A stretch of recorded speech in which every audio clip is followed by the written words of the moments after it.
Assalamualaikum warahmatullahi wabarakatuh. Waalaikumsalam warahmatullahi wabarakatuh. Selamat pagi anak-anak. Pagi Bu. Gimana kabarnya? Sehat Bu.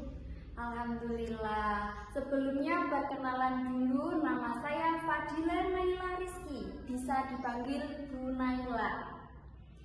Alamat saya ada di Desa Padangan. Ada yang udah pernah ke sana? Sudah Bu. Oke, kapan-kapan boleh mampir ke rumah Bu Naila ya. Oke Bu. Anak-anak, kalian pernah nggak ketika mau sholat, terus kalian gelar sajadah, nah tiba-tiba ada kotoran cicak jatuh? Pernah mengalami? Pernah Bu, Yang sering. kalian lakukan apa?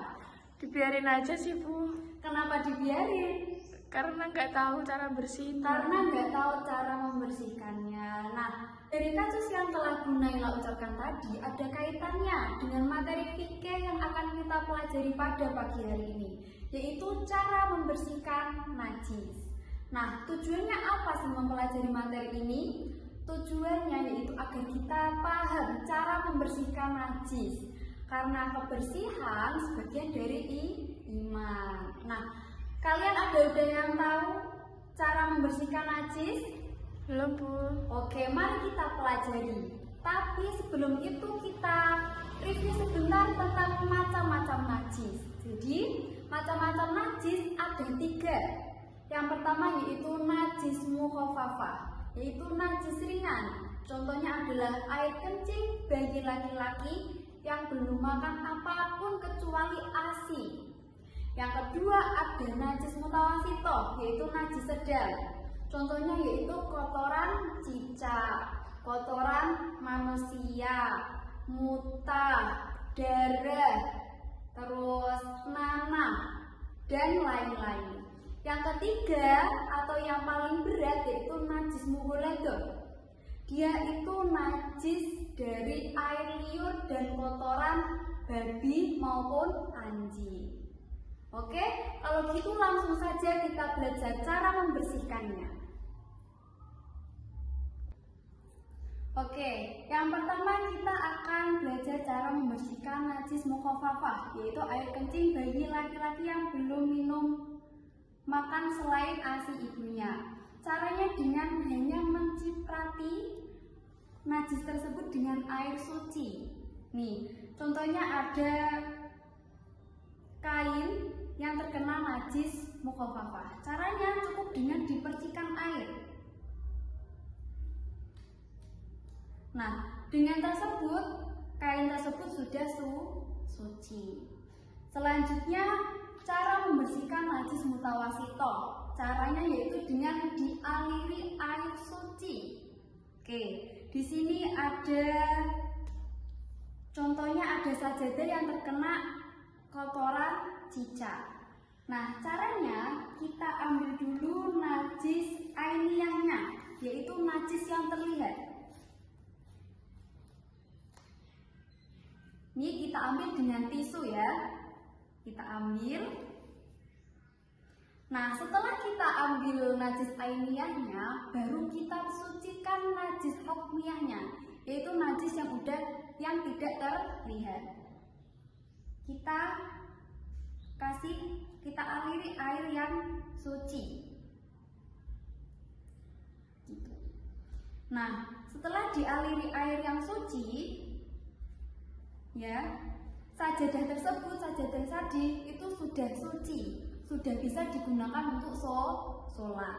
Tetapi jika kotorannya ada di lantai, setelah kalian aliri air harus dibasuh dengan tisu atau kain sampai mengering, ya. Itu nanti lantainya sudah kembali suci. Jadi tidak perlu seluruh sajadah digebyur air, itu tidak perlu, hanya cukup di bagian yang terkena najis saja. Begitu pula di lantai ataupun di badan. Oke. Selanjutnya yaitu cara membersihkan najis mughaladhah. Caranya yaitu dengan mengaliri air sebanyak 7 kali dan salah satunya disertai dengan debu atau pasir, ya. Jadi seumpamanya ini tangannya Bu Naila kena air liur anjing. Nah, caranya dengan kita aliri sebanyak 7 kali, salah satunya dengan debu. Kita hitung ya. 1, 2, 3. Kemudian kita kasih pasir atau debu, kita usapkan ke sini. Setelah itu kita lanjut. 4, 5, 6, 7. Nah, dengan cara tersebut, najis yang ada pada tangannya Bu Naila yang terkena air liur anjing itu sudah suci, tangannya udah bersih, udah bisa digunakan untuk melanjutkan ibadah. Oke anak-anak, dari penjelasan Bu Naila tadi ada yang ditanyakan? Saya, Bu. Oke, boleh. Saya ingin bertanya terkait dengan cara pembersihan najis mughaladzah. Iya. Itu kan tadi ada 2, yaitu pakai air sama pakai debu atau pasir itu kan, Bu. Nah, tapi kalau misalkan di tempat saya nih adanya cuma air sama sabun. Cari pasir itu susah, Bu. Gimana? Apakah bisa pakai air sama sabun? Terima kasih, Bu. Oke, terima kasih ya atas pertanyaannya. Nah, jadi bagaimana kita cara mensucikan najis mughaladzah apabila tidak ada pasir atau debu? Jadi, jika kita ada di tempat yang sulit untuk mencari pasir atau debu, kita bisa menggunakan deterjen yang bubuk.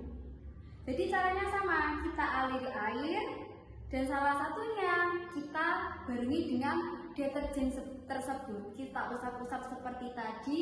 Jika sudah, bisa dilanjutkan sampai hitungan ke 7. Jadi jika dalam keadaan darurat boleh tidak menggunakan pasir atau debu tadi.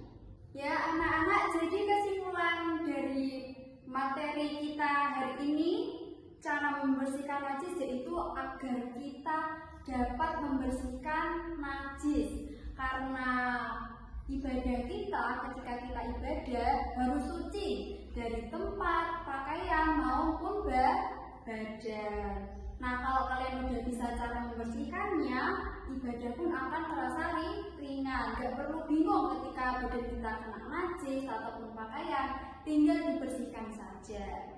Ya anak-anak, untuk minggu depan, pertemuan selanjutnya, giliran kalian yang praktek satu-satu maju ke depan untuk membersihkan najis yang udah dijelasin Bu Naila tadi. Oke anak-anak, sekian pelajaran pada pagi hari ini. Sampai bertemu minggu selanjutnya. Mohon maaf apabila ada salah kata. Wassalamualaikum warahmatullahi wabarakatuh.